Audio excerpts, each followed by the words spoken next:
Dear Veristructor, more and more I am starting to dislike stories that tell of negative outcomes and tell of oppression and of sickness and of genetic disposition for X, Y, and Z, and that capitalism created this situation, or we've all heard these stories. And the reason why I'm disliking them more and more is because they are so convincing. They're very persuasive. They give the illusion of telling the whole story of reality. And that couldn't be further from the truth. Veristruct is all about telling the parts of reality that are actually quite simple. Veristruct is about telling the stories about reality that we all know, and yet we still choose, we volunteer to not do it accurately. Let me give you a great example. Plants. It is just, you can tell me about the genetic disposition to be an alcoholic, to be whatever it might be, whatever negative consequence is a genetic disposition, or that capitalism created this system which then brought someone who already has a genetic disposition. I mean, you can give multiple facets to this negative story.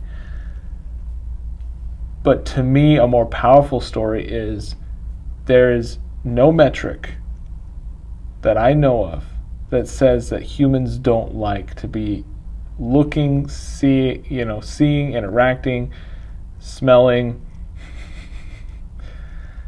being next to real live plants. And you can do the same thing with sunlight, with food in general.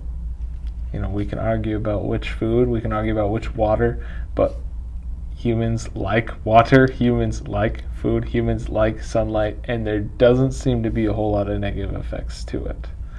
You might have noticed I've gotten quite a bit of sun recently. These things are good, and yet we volunteer to get away from these things. It's fascinating. That's the story of Veristruct. Veristruct could easily devolve into the many stories that you hear, and they're compelling, and they're intriguing, and they're salacious, and they just catch your eye, and they get you excited to hear about all the bad things. Oh, this is bad because of this, and they're so convincing, and they just feel airtight, the arguments that you're being told, that you're hearing, and they sound airtight in your brain. So even when you're telling it to yourself, they sound completely airtight. Veristruct could easily devolve into that sort of scenario, and yet that's not an accurate representation of reality.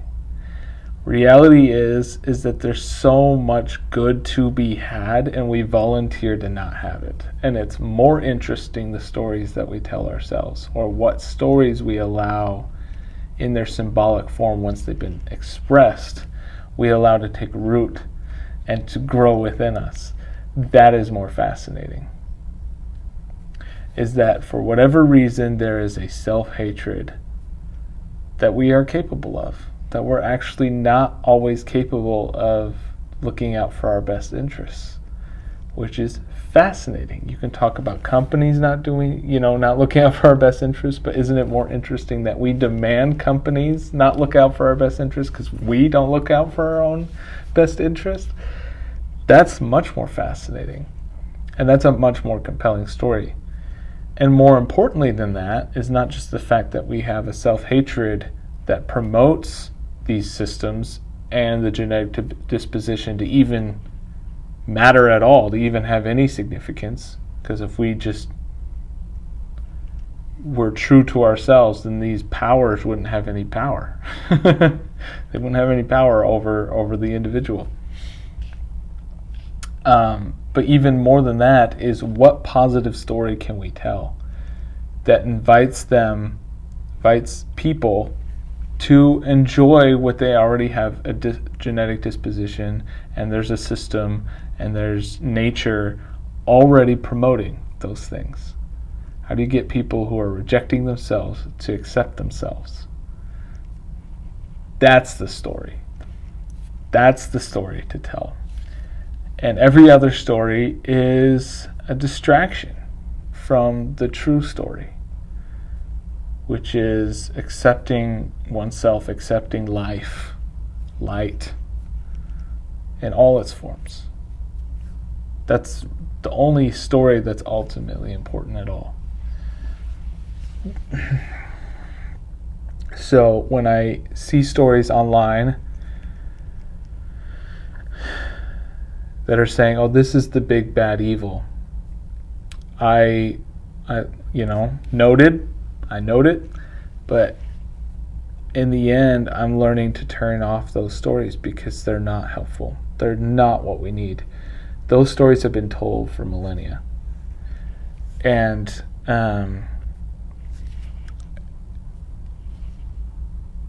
to some degree, it pains me to say this, but it is true.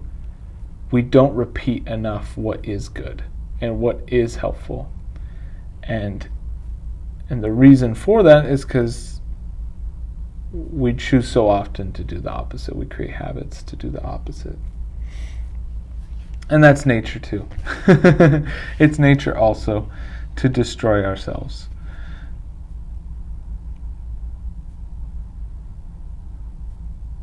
And that's why, to some degree, if a story is about awareness of the good and bad, both, not one or the other, or shunning one or the other, I'm cool with that type of story as well.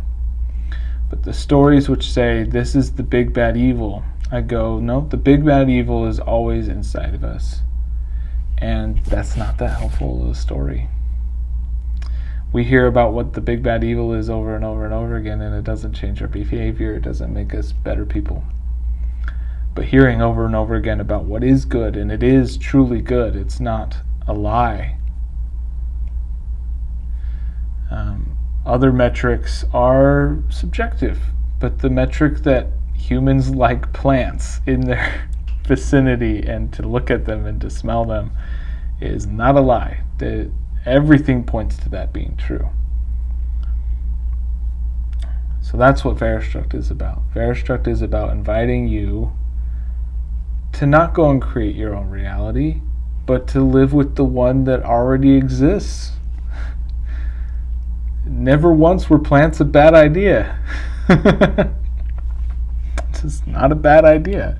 You move too fast as a human for plants to ever grow and take over the space that occupies your body. You can see right here, I am right up against these plants, and I am up against these plants all the time because I really enjoy being close to them. And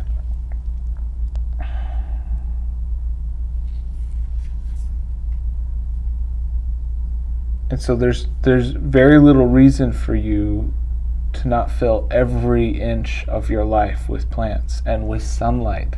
And those go hand in hand, right? And water, hand in hand. And food, hand in hand. And oxygen, hand in hand. However you might construct reality, the essentials of reality, they all come together as one when you Veristruct. When you are doing Veristruction and you're Veristructing your life, you will end up with a scenario where you are inviting everything that is good into your life, and just objectively, subjectively good. Good on every metric, by every estimation, good. Those are the stories I want to hear. I want to hear stories about how someone accepted themselves and allowed themselves to take in reality as it is. No ands, ifs, or buts. None of this research and science stuff. You don't need science. You don't need to know how to read, write. You barely even need to know how to think to know this feels good.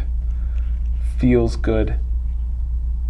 You just feel better with plants in your life, with sunlight in your life, with grounding, with good air, good water, good food. You are a deep fountain of unique identity, Veristructor. Have a lovely week.